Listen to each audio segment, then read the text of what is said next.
بسم اللہ الرحمن الرحیم۔ شروع کرتا ہوں اللہ تعالیٰ کے نام کے ساتھ جو بڑا مہربان نہایت رحم کرنے والا ہے۔ حضرت ابو ہریرہ رضی اللہ عنہ کہتے ہیں کہ رسول اللہ صلی اللہ علیہ وآلہ وسلم نے فرمایا، جو شخص اللہ تعالیٰ سے اس حال میں ملے کہ اس پر جہاد فی سبیل اللہ کا کوئی نشان نہ ہو تو وہ اللہ تعالیٰ سے اس حال میں ملے گا کہ اس میں نقصان ہوگا۔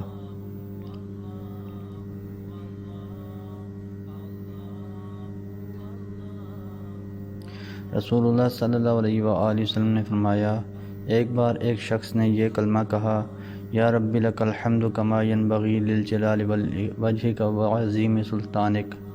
فرشتے گھبرا گئے کہ اس کا کیا اجر لکھیں۔ آخر اللہ تعالیٰ سے انہوں نے عرض کیا کہ آپ کے بندے نے ایک ایسا کلمہ کہا ہے کہ ہم نہیں جانتے کہ ہم اس کلمے کا ثواب کیا لکھیں۔ پروردگار نے باوجود جاننے کے پوچھا اس نے کیا کہا ہے۔ انہوں نے بیان کیا کہ یہ کلمہ کہا ہے۔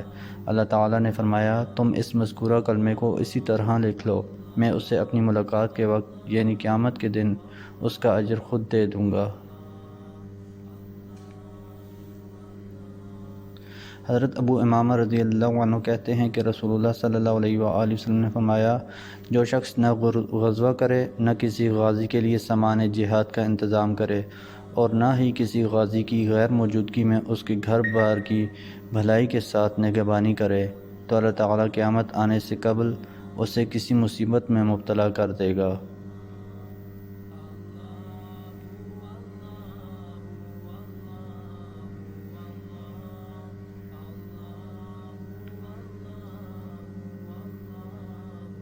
سیدنا مقداد بن اسود رضی اللہ عنہ سے روایت ہے، انہوں نے کہا، یا رسول اللہ، اگر میں ایک کافر سے بھیڑوں، وہ مجھ سے لڑے اور میرا ایک ہاتھ تلوار سے کاٹ ڈالے، پھر مجھ سے بچ کر ایک درخت کی آڑ لے لے اور کہنے لگے، میں تابع ہو گیا اللہ کا، کیا میں اس کو قتل کروں؟ جب وہ کہہ چکے، آپ صلی اللہ علیہ وآلہ وسلم نے فرمایا، مت قتل کر اس کو۔ میں نے کہا، یا رسول اللہ، اس نے میرا ہاتھ کاٹ ڈالا، پھر ایسا کہنے لگا، کیا میں اس کو قتل کروں؟ آپ صلی اللہ علیہ وآلہ وسلم نے فرمایا، مت قتل کر اس کو، اگرچہ تجھ کو اس سے صدمہ پہنچا اور زخم لگا۔ اگر تو اس کو قتل کرے گا اس کا حال تیرا سا ہوگا قتل سے پہلے، اور تیرا حال اس کا سا ہوگا جب تک اس نے کلمہ نہیں کہا تھا۔ سیدنا ابو ہریرہ رضی اللہ عنہ سے روایت ہے، رسول اللہ صلی اللہ علیہ وآلہ وسلم نے فرمایا، جو شخص ہم پر ہتھیار اٹھائے وہ ہم میں سے نہیں ہے، اور جو شخص ہم کو دھوکہ دے وہ ہم میں سے نہیں ہے۔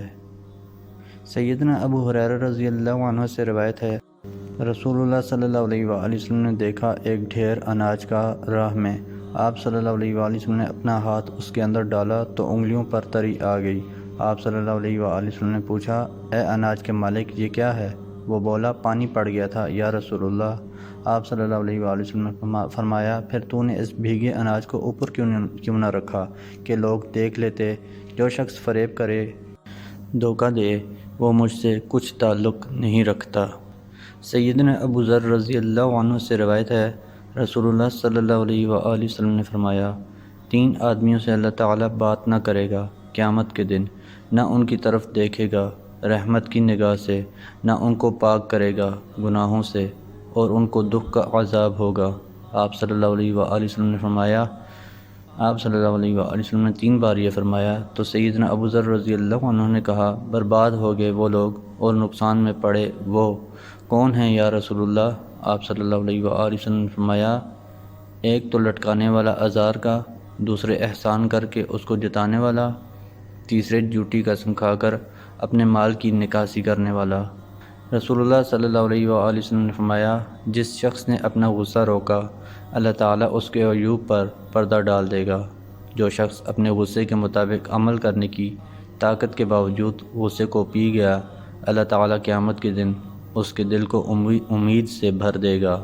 محترم دوستو، اللہ تعالیٰ سے دعا ہے اللہ تعالیٰ ہمیں ان حدیث پر عمل کرنے کی توفیق عطا فرمائیں۔ اللہ تعالیٰ ہمیں دونوں جہانوں میں کامیابیاں عطا فرمائیں، آمین یا رب العالمین۔ جزاکم اللہ خیرا کثیرا، والسلام علیکم ورحمۃ اللہ وبرکاتہ۔